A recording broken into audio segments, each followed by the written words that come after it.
Your Partner in Success Radio is a free business podcast with host Denise Griffitts. It's all about great stories, conversation, and context to help you move your business and life forward with actionable tips and advice from her guest experts.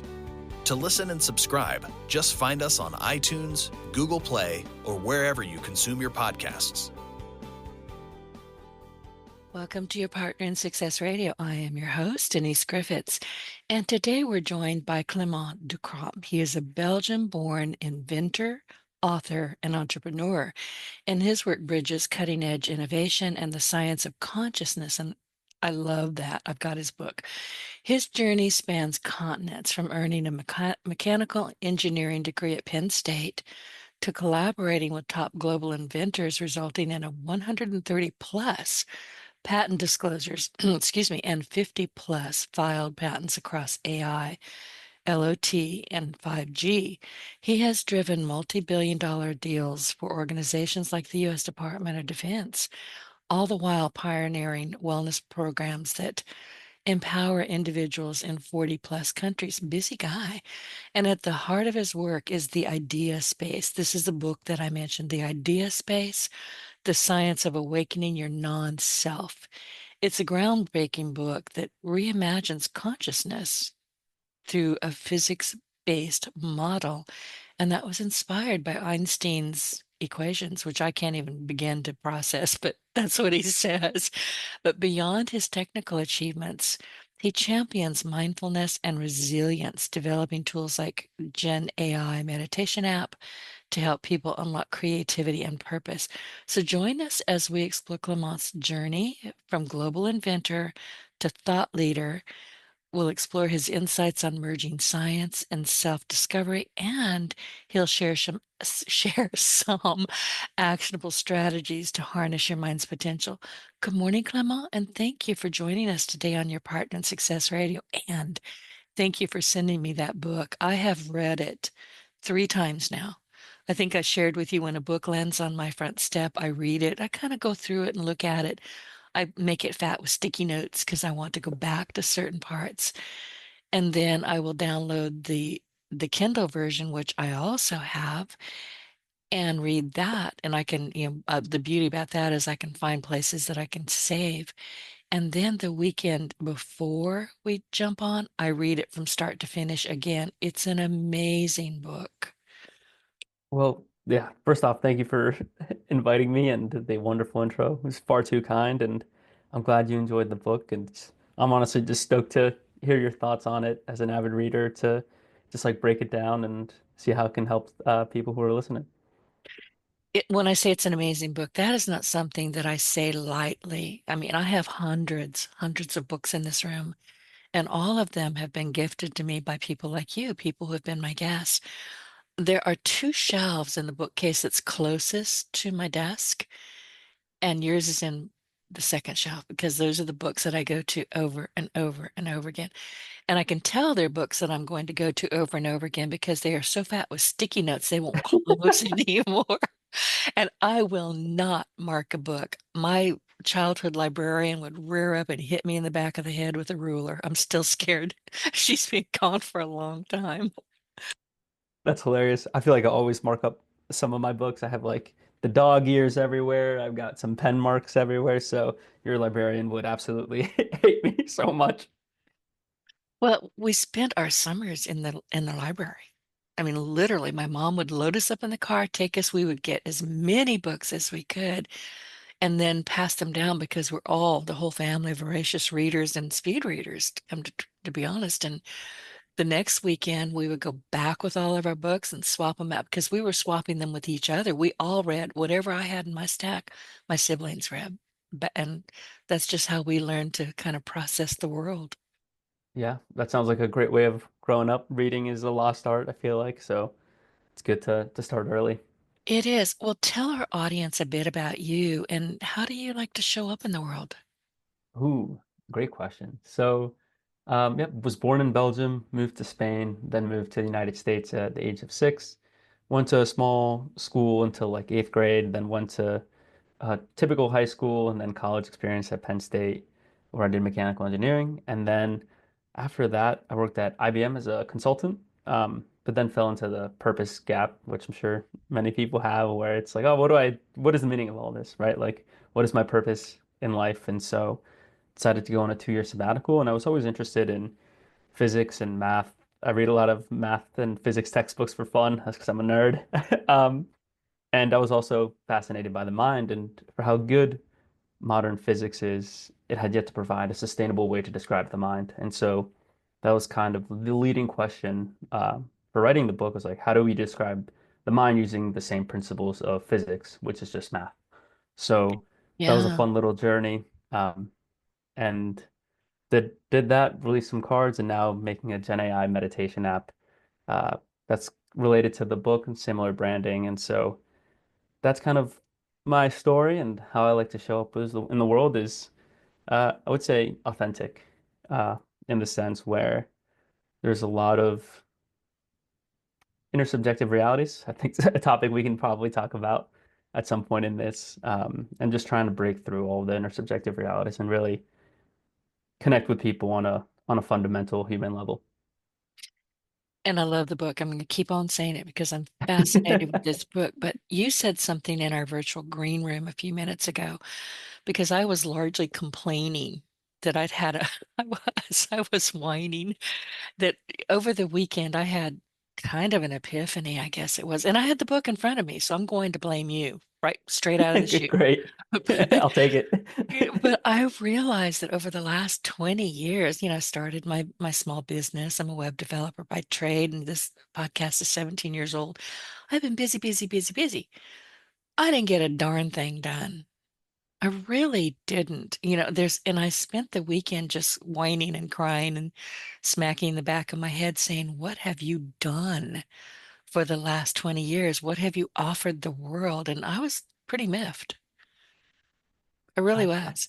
But you yeah. you calling it the purpose gap, and I didn't realize there was a word for it or a name for it. And now I'm like, oh, okay. I'm still mad at myself, but Yeah, and yeah, it's important not to be too hard on yourself because I'm not. But I am yeah. changing a lot of things. Like, Denise, and there's a lot of work I've done that I'm very, very proud of. But there was a lot of stuff that just kind of got kicked over to the side road and didn't get done, and it should have. Well, it's good that you realize it now then, because you could still have gone another 20 years and been like, oh, wait, Yeah, I missed it now too. So it's good that right. you're catching it now. Better late than never. It's your fault. But Yeah. so now I spent the rest of the weekend writing and writing and writing and writing, going, okay, you did this. Yeah, you did it kind of halfway. You did this. That was good. What the heck? Where'd you fall off the branch here? So it was, it was invigorating. It was scary.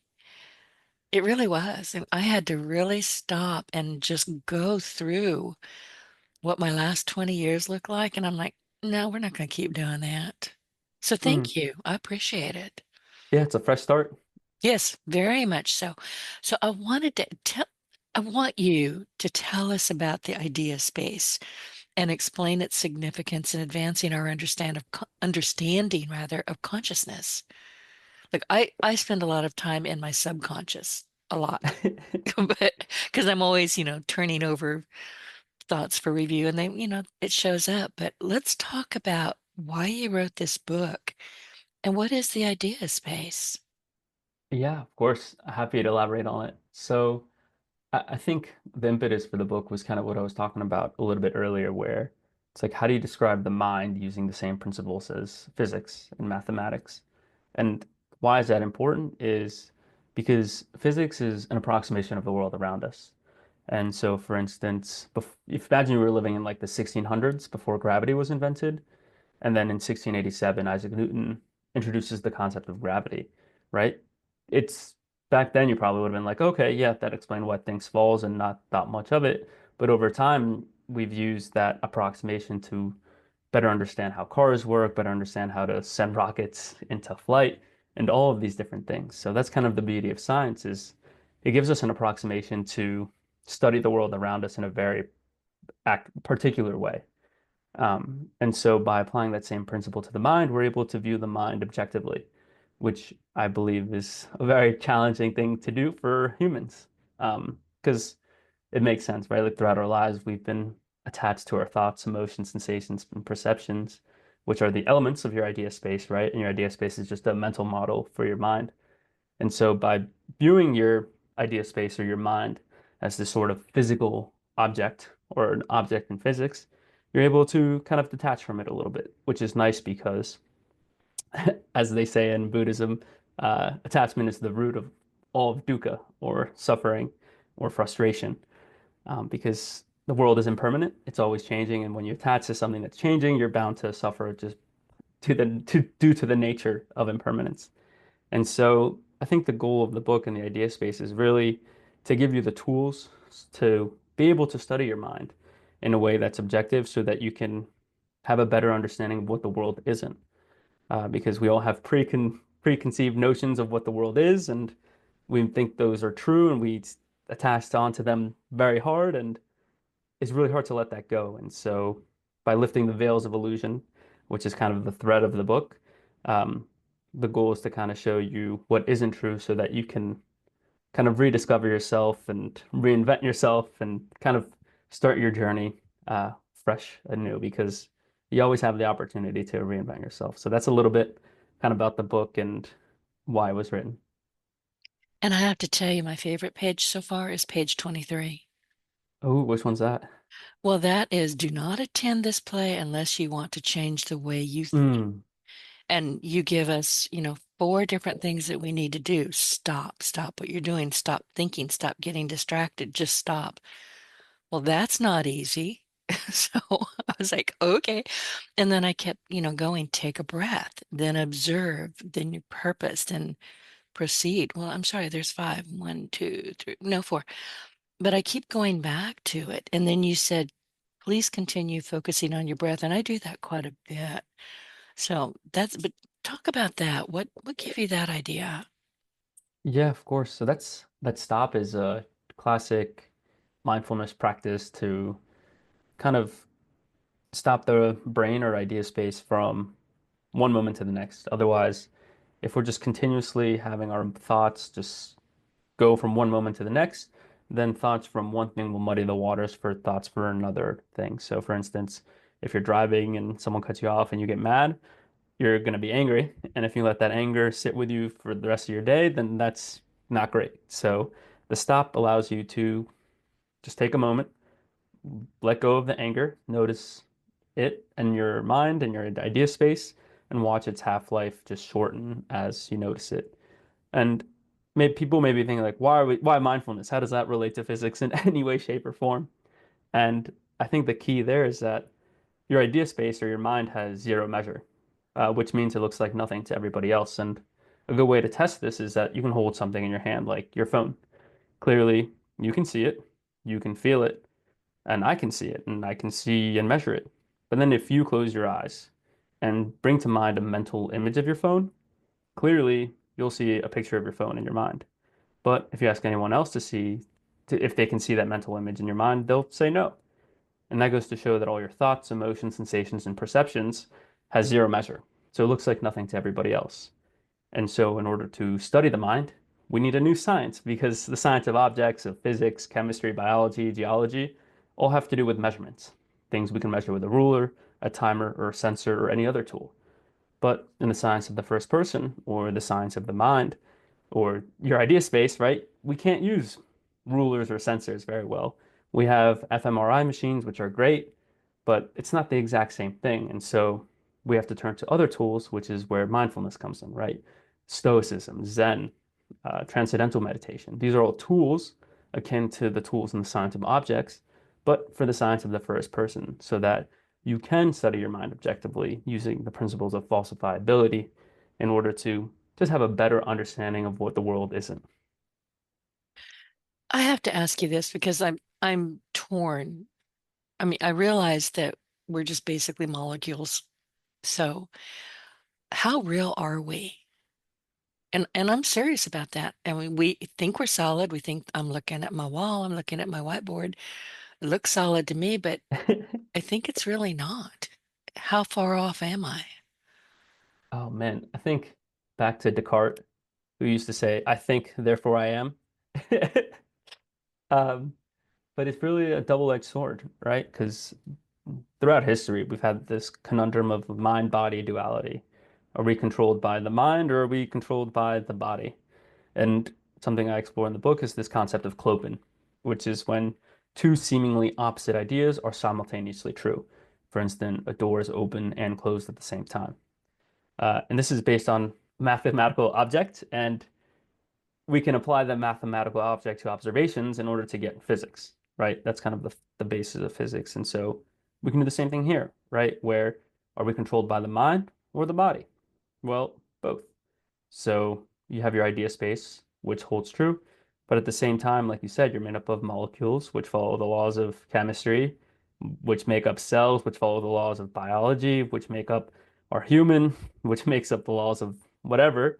And so you get this question of, do we have free will, right? And the answer there is also you have it and you don't, right? You have it because at any single point, you can be mindful and have a choice point of whether I want to do this or whether I want to do that. But at the same time, you're an assortment of a lot of random goods. And so if every layer of you is an assortment of random goods, then you don't have free will. And so it's this juxtaposition of the two concepts that are simultaneously true, which is very hard to unravel just because I feel like we're taught to choose one or the other. But understanding that two opposite ideas can be simultaneously true is a very powerful and freeing experience that allows you to just view life for what it is instead of having your preconceived notions thrown on top of it. Right. And you mentioned veils of illusion. That starts on page 45. So basically, and you've got a figure here, it's basically a veil of illusion is lifted once an unknown unknown enters an unsuspecting idea space. I'm not sure I understood that. So walk me through it if you would. Of course. Yeah. So taking a step back, there's kind of like the known unknown matrix, right? Where known knowns are things that you know to be true. For instance, an apple is red, give or take. The earth is round, give or take. Then you have like a known unknown, which is something that only you know to be true. For instance, what color underwear you're wearing right now, or what color sock you're wearing right now. Only you know that, hopefully. Um, then there's unknown knowns, which are things that you kind of know. For instance, these are usually represented by a variable.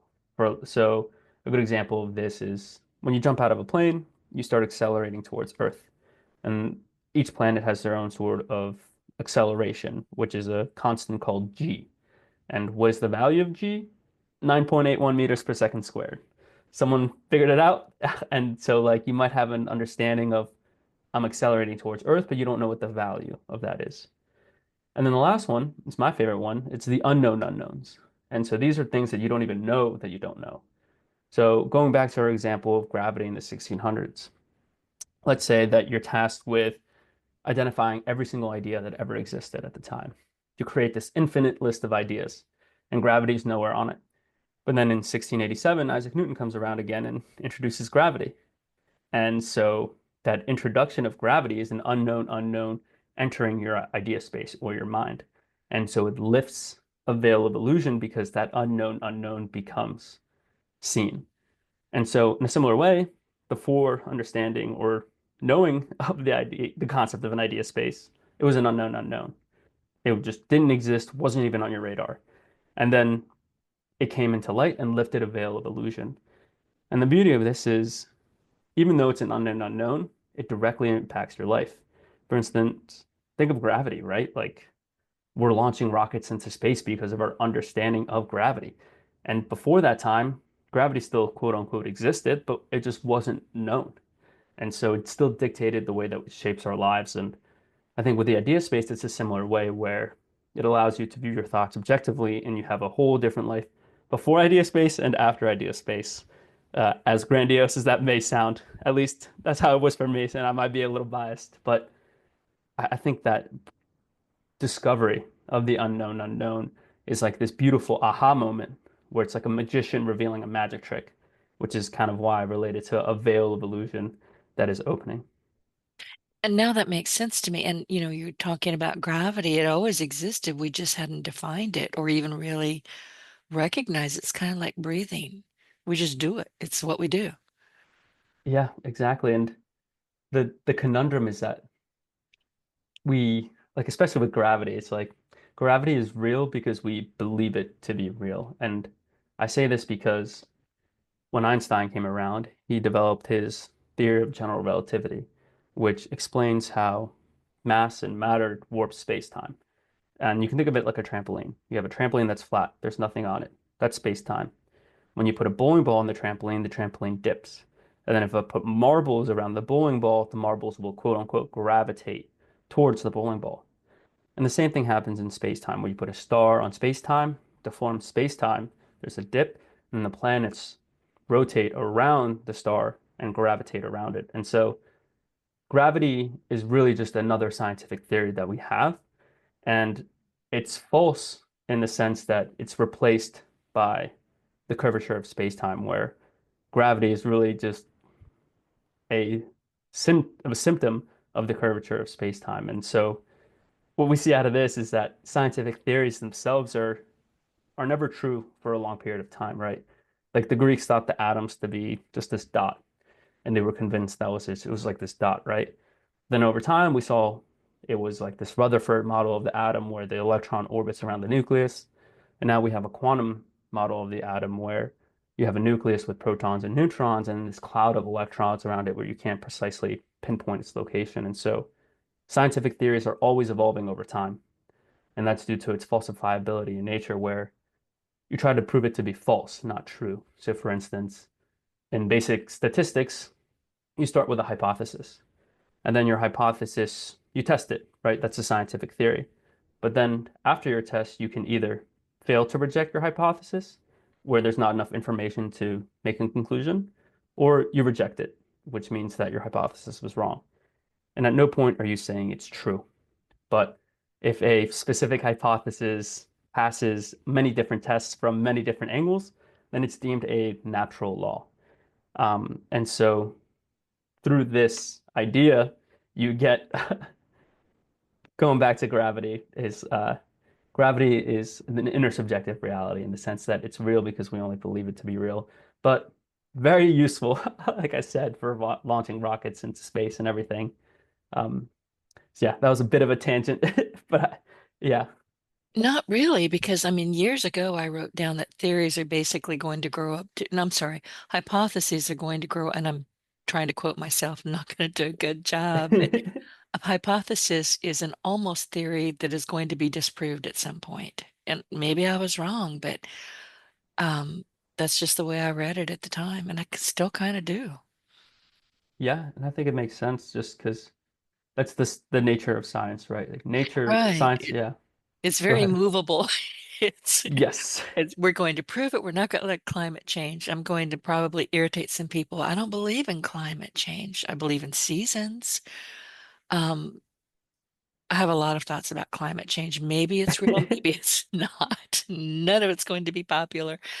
But to me, rather than, turn on the news, which I don't turn on the TV ever, but I'm not going to listen to a weatherman tell me that something's wrong when my dog has already told me. Mm. Seriously, I'll watch my pets before I'll listen to, let's say, Jim Cantor. I live in the deep south. When he shows up, we all go, oh, crap.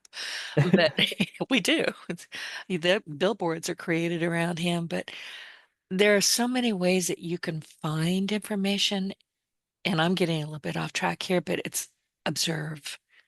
Watch what's going around you. Seriously, my dog's the best weather person I've ever met. Yeah, what does he do? That kind of his telltale signs. She panics. She, honest to God, I have to drug her. I mean, if there's even just a little bit of a rainfall, she won't go outside unless I go with her to keep her safe. If it's going to really get bad out there, she starts panting. She starts crying. She tries to cram herself underneath the futon, which is behind me in my office. And if I can tell that it's going to get really bad, I sedate her because she can't stand it. And then Wow, I I go feel like outside and I pick up everything and put it in the garage. It's because it's going to become a battering ram. I think all weather just needs to be then your dog. My Just dog, that needs to yeah, replace that guy. that's That'd be way right. more Jim, reliable. Jim Cantor, Yeah. bless his heart. But seriously, when he shows up down here, I mean, he showed up for Hurricanes Katrina and Rita, and we kind of paid attention to him then because I live literally equidistant between those two storms. But uh, my dog, I'm telling you, her name is Hannah Griffitts. You want to know if it's going to rain out here? Call me, I'll tell you. I love it. I'll let you Hannah's the know. weather dog. Yeah, she's the weather dog. But the cats don't care. The dog's like, oh, geez. So, Yeah. but if you're watching the animals around us, I think that they know in so many ways so much more than we do. They see things, they hear things, they sense things. Yeah, and that's like birds, right? They have like a magnetic Hmm. compass that helps them with navigation, whereas my sense of navigation is absolutely horrid. So Oh, I wish I had that some days. I can't. I fight with my nav system. She tells me to go left, and I tell her, "You're not the boss of me." And then I go get lost. So I have been lost in my own neighborhood. It's 3 streets deep, 3 streets, streets, wide. And I've gone past my own house sometimes, like, oh, and it's a red house. I don't know how I miss it, but I do. Happens to the best of us. We get distracted and then we're like, oh, Yeah. snap. Where am I going Yeah. again? Yeah, my brain is doing something entirely different. What inspired you? And we might have touched on this just a little bit already, but explain to us why you decided or inspired you to bridge science and humanities to create the idea space framework. And this is really what I want to know. How did your global experiences shape this breakthrough? Mm. Yeah, I think there's a good Steve Jobs quote where he says, one way to remember who you are is to remember who your heroes are. And so I think for me, my heroes were always like Einstein, like Richard Feynman, and then also like Joseph Goldstein on the more like meditation side and a bunch of other heroes. But I feel like those three for this context works out very well just because they helped shape what I was interested in. I was always fascinated by like physics and math just because especially math is the only domain where things can be true. Like we talked about, science is all about falsifiability. You want to prove things to be false, not true. But in math, you could have this beautiful dance where things are true and things are false, and you can prove it. Like 1 + 1 = 2. That was true a million years ago, and that'll be true a million years from today. And just that objectivity is so powerful. And that's why physics is so strong. You're mapping the objectivity of math to real world observations, um, so that you can shape the space time around you to your advantage, right? Um, And so I think that was always a driving factor in my life growing up. And I just really came to that purpose gap. And I really feel like that springboarded my desire to do something. And there's a good quote by Naval Ravikant, who's the founder of AngelList, who said, you got to do something that'll make you money while you sleep, just because time is the most important thing. And obviously that sounds trivial now, but when I first realized like time is wealth, um, that was pretty eye-opening for me. And so I really decided to write the book then. And the key quote that pushed everything over the edge was a Confucius quote, which said, "Everybody lives two lives. The second starts when you realize you only live one." Um, and that just was the spark to the fire. Well, that makes perfect sense, and I'm very familiar with that. And that quote.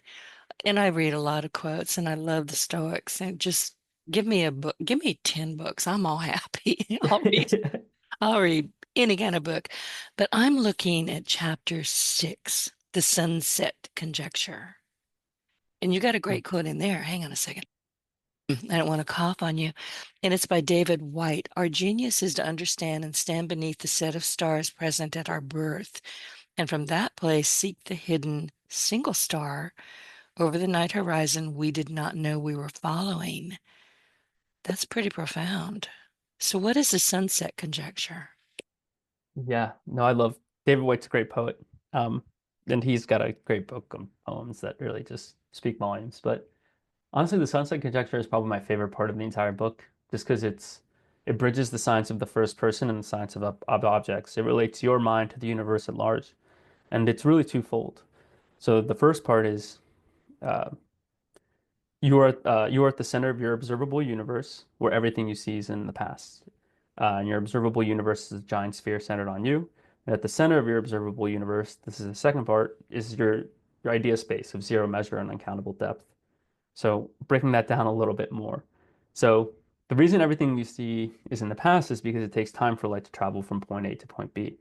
Light travels at 186,000 miles per second. So like when you see lightning, right? You see the lightning and then it takes a couple seconds for the sound to transmit to you because of the speed of sound. So that same concept holds for the speed of light. And so, for instance, it takes 8 minutes for light from the sun to reach us. So we're not seeing how the sun is now, we're seeing how the sun was 8 minutes ago. And so you can continuously extrapolate this idea. So, for instance, at the center of the Milky Way galaxy, which we live in, there's a giant black hole, and it's 26,000 light years away. So we're seeing the effects of that black hole 26 of how it was 26,000 years ago, not what it looks like now. And you can just keep going farther back, and then you get to this profound question. Well, if everything I see is in the past, then what's the farthest that we can see? And the answer to that is the Big Bang, the beginning of time. Because if everything you see is in the past and the farther back in space you're looking, the farther back in time you're looking, then eventually you're just going to see to the beginning of everything. Um, and so that's kind of like the first part of the conjecture. And the second part of the conjecture is that at the beginning, at the center of this giant sphere, lies your idea space of uncountable depth, which means that it's impermanent, it's always changing, and zero measure, which means that your idea space or your mind looks like nothing to everybody else, which we touched on. And why all this is interesting or fascinating is best described through a little short story of imagine yourself on the beach. You're just chilling, having a good time, got a good book, maybe a pina colada if you're of age, and you're just watching the sunset, and it's beautiful, and the sun's golden rays are reflecting right off the water towards you. But then you're with your friend, and your friend looks at it. It's like, no, you silly goose. The sun's golden rays are reflecting off the water right towards me. And you're both right in this instance, right? And the reason this happens is because you're both at the center of your own observable universe. And just like how a sunset sets on you uniquely, every single fractal layer of the observable universe sets on you uniquely. So, for instance, if you have two giant spheres and you basically overlap them, you can think of that as two different people's observable universes. And the edges of those observable universes are unique to both of the individuals, right? So that means that the Big Bang, the start of every universe, is one still happening. Yes, it's an event in the past, but since everything we see is in the past, that event still holds truth in our observable universe. And that event itself is unique to you. It's hitting you uniquely, just like a sunset is hitting you uniquely, which is why I kind of said at the beginning of this, you always have the opportunity to reinvent yourself because your observable universe is still unfolding. And because it's still unfolding, you still get the opportunity to unfold yourself. So that's kind of the sunset conjecture. Again, everything you see is in the past, where it's this giant sphere centered on you. And at the center of your observable universe lies your idea space of uncountable depth and zero measure. And I love that you just said we can reinvent ourselves because when I tell you, I spent the weekend just going, dang it, Denise. Well, I said other bad words, but you know, and then I realized I calmed down because I was outside a good part of the day because it was just a gorgeous spring day. We don't get many of those in the deep south. So, yeah, I was out there and I had my tools of destruction, shovels, picks. I was cleaning the gardens and the flower beds, but I was drawn back to the book. It was on my bistro table. And I realized when the mosquitoes came out that I hadn't done a whole heck of a good job in my gardens, but I had read that book and I was I'm taking away from the book what you just said, that I can reinvent myself. And I am. But I also recognize that I do it daily, almost from moment to moment sometimes, at least as far as I'm aware. Does that make any sense? Yeah, of course. And Okay, like, good. yeah, because like it is moment to moment, right? Like no two moments are the same, just like no two breaths are the same, or just like no two snowflakes are the same. It's all a fresh moment in life, which is refreshing. It is. I mean, and you and I are talking and have talked a lot about mindfulness. And I think that's just so important because it's so easy for us as humans to just get caught up in like you mentioned earlier, somebody cut you off in traffic. I developed an attitude a long time ago. I just blow them a kiss and They just go, oh, I don't know what happened there, but they start laughing. I start laughing. We go about our business. I don't have time to get irritated by it unless they hit me with their car. Then I'm going to probably be a bit irritated, or I hit them, which is even worse. But mindfulness, I think, is something that we don't either we're not aware that we need to practice it more or we don't know how to practice it. So my question for you is, can you share some actionable mindfulness techniques that are inspired by the idea space, such as meditation, which I suck at it. But how can we enhance focus and well-being? Because I know you've got some terrific exercises, especially in your tool. Yeah. And I think the first step is understanding and dispelling the usual mysticism associated with mindfulness. I think in the Eastern world, people are grow up with it, right? It's part of their culture in a way. But in the Western world, it's always been viewed as this woo-woo thing that doesn't deserve the light of day. But obviously, it has come in waves, and it's fairly popular now, depending on where you live. And so, really, people are understanding it, right? Calm and Headspace are massive, right? Billion-dollar companies. So there's definitely a market there. So I think step one is dispelling the mysticism associated with it, which I think the book does. But then it's just practice, right? Practice makes perfect, or as perfect as perfect can be. So if you're new, I think one step back is the goal of meditation and mindfulness is just to notice the present moment, right? Notice the arising of thoughts, the passing of thoughts, and then both the arising and passing of thoughts. That's it. There's no other thing to it. But it's hard to do, right? Like It is, especially for me. I've got a squirrel brain. same, like before bed, I try to count my breaths up to 20, and then I Hmm. always get distracted. I'm at like 12, and I'm like, what was I doing earlier? And it's like, oh, wait, what number was I Breathing. on? Yeah. Yeah. Um, and so honestly, just starting with simple practices like that is a great way to start. But then that gets a little boring. But then the key is to notice experiences you've never noticed before. So for instance, a good one is when you're walking, can you notice the wind in between your fingers?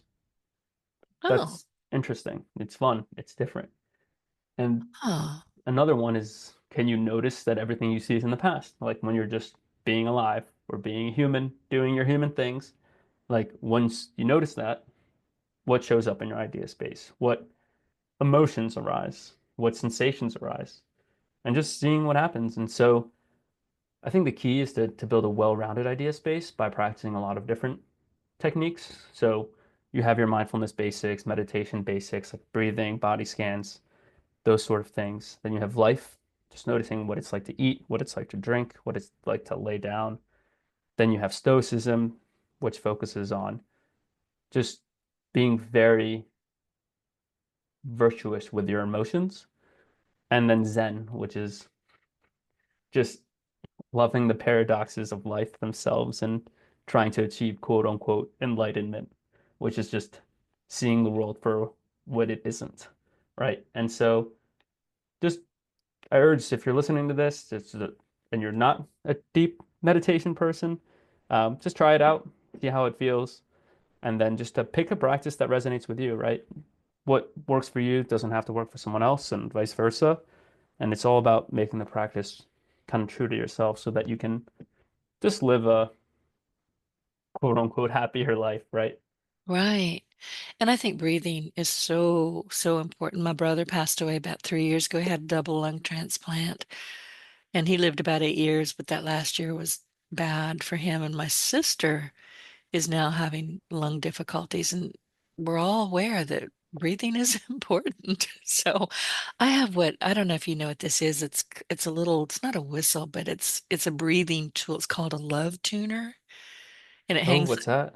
love. I'll send you a link. You go to lovetuner.com. He was on my podcast about a year ago, and he sent me one, and that thing is hanging on my neck right now. It's on a leather thong, but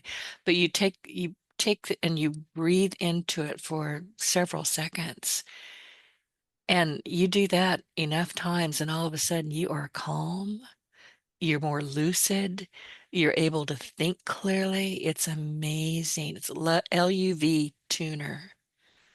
Yeah, I'm checking it out now, and Yeah. it looks cool. I love it. And I keep it handy.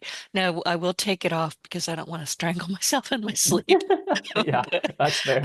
but other than that, it's on me all the time. And I can tell when I'm getting, down in the South, we have a phrase, we're getting all head up about something. I'm getting irritated. I'm getting anxious. My breathing is shallow. I'm not even really breathing or blinking. I think I might be dying. It's things are not. And I'm poking myself, going, wake up, wake up. But when I catch myself, really my breath is just not there. I'm not breathing. I'll grab that thing and spend a few minutes with it, and all of a sudden I can focus. I'm back on track. I'm happier.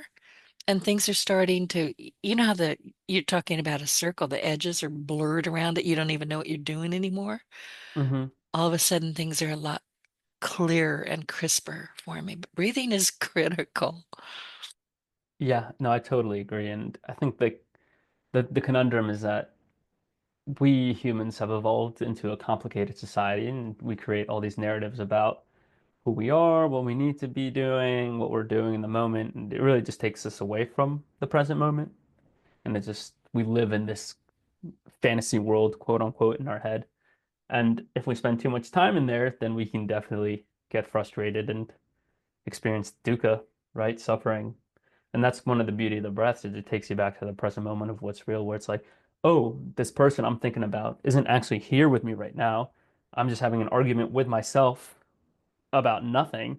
And then you just feel like a silly goose, and then you're like, you laugh it off, and then you move forward with it.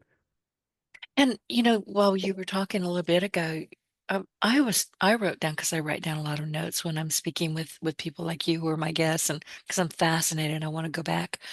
But to me, there's several things that we really need to pay attention to. Gratitude is one of them, but laughter. It's good to laugh at yourself. I laugh at myself all the time. I have to because I'm an idiot. So I have to Yeah, laugh at same. myself. I'm the same way. Don't worry. You got it. Yeah. I feel like So everyone is it's not stupid just to me, huh? themselves. Oh yeah. Yeah. Yeah. And I've said this on the show before because we all have those conversations with ourselves. And I know what made me think of it. I was outside this morning with your book again.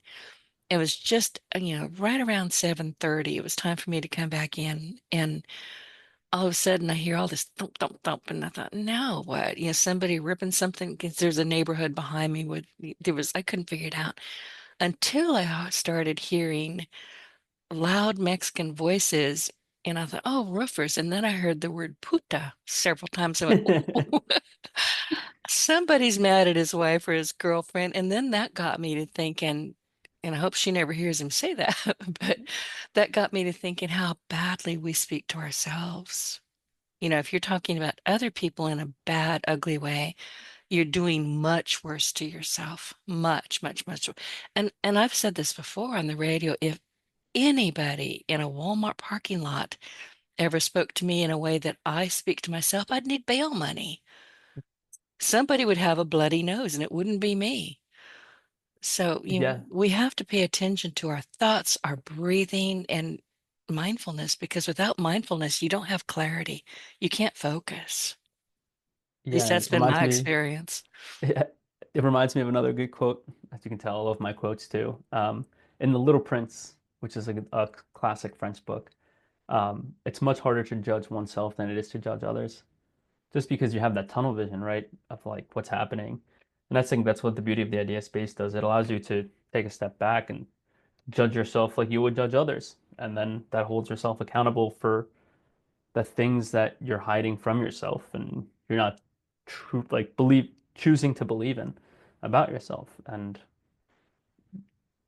being able to do that is kind of a superpower in a way. It takes practice, lots Yeah. and lots of practice.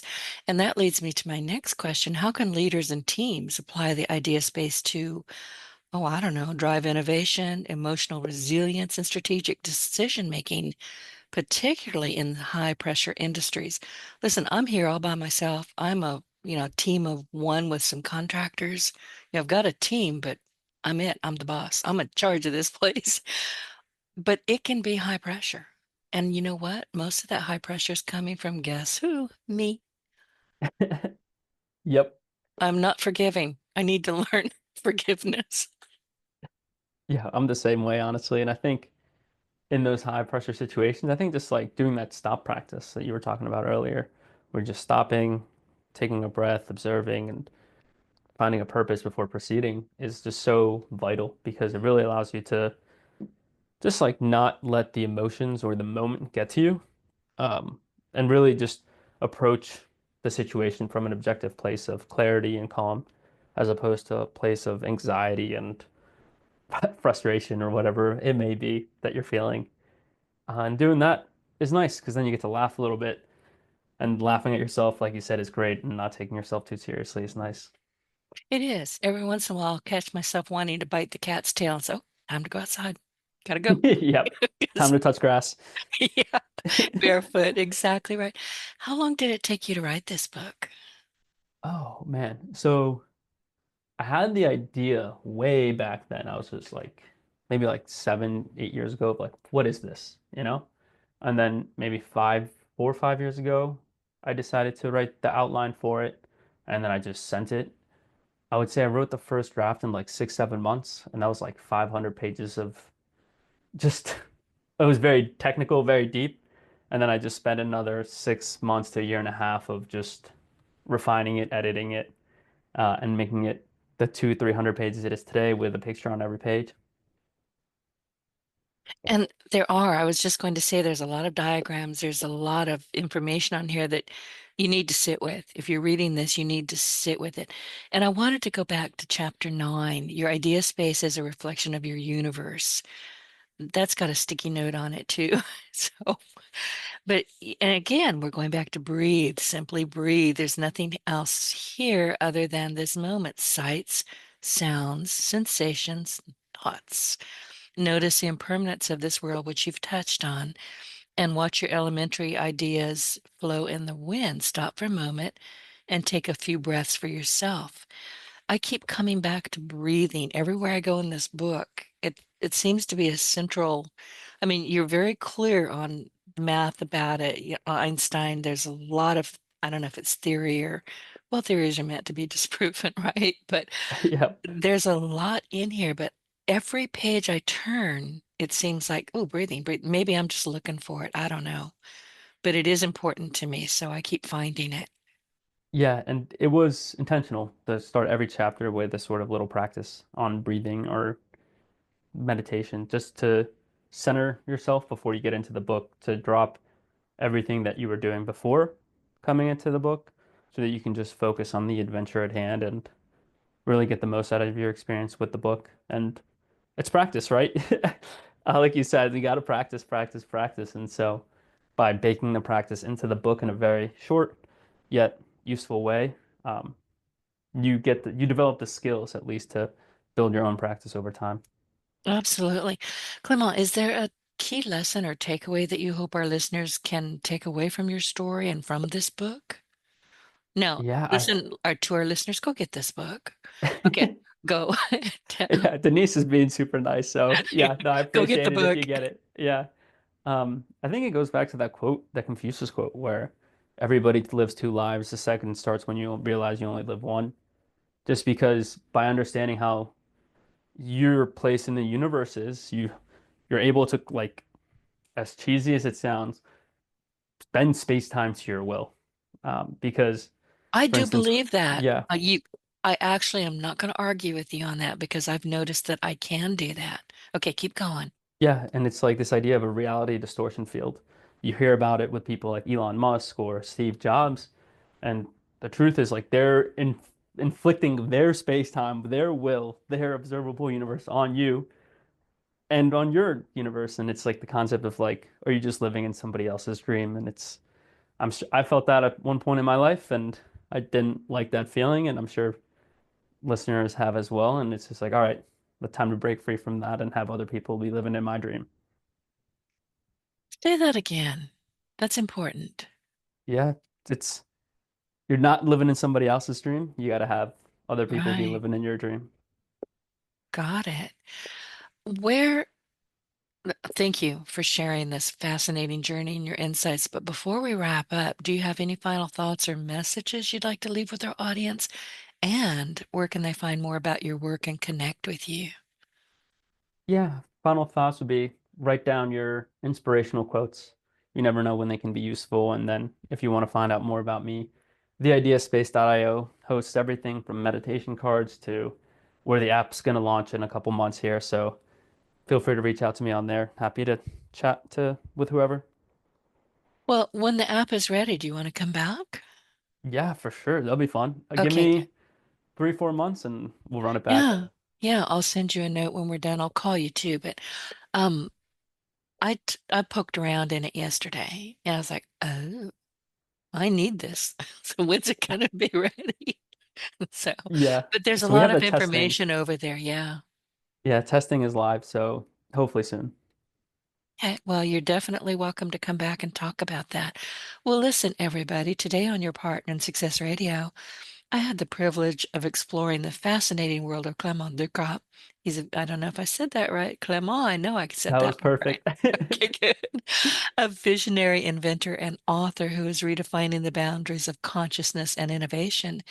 And from his pioneering work in AI and patenting to his groundbreaking book, The Idea Space, he shared insights on how to harness the power of the mind for personal growth and creativity. And we delved into the concept of the idea space and explored practical mindness techniques and discussed how these principles can enhance resilience and success in both personal and professional contexts. So if you're inspired to explore more, check out Clement Decrop's book, The Idea Space. Nobody can spell or say Griffiths either, so I'm sorry. The Idea Space, Science of Awakening Your Non-Self, and stay tuned for updates on his innovative projects.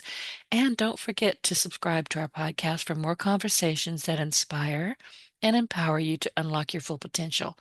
Just head on over to yourpartnersuccessradio.com, that's me, or find us on Apple or wherever you download and consume your favorite podcasts. Clement, thank you so much, and I look forward to having you come back again soon. Yes, thank you for having me. It's been an absolute pleasure and happy to come back. Oh, my pleasure. I'll talk with you again soon. Yep, see ya. Get your voice heard. If you would like to launch your own far-reaching podcast, contact Denise Griffitts at yourofficeontheweb.com and go to the podcast tab.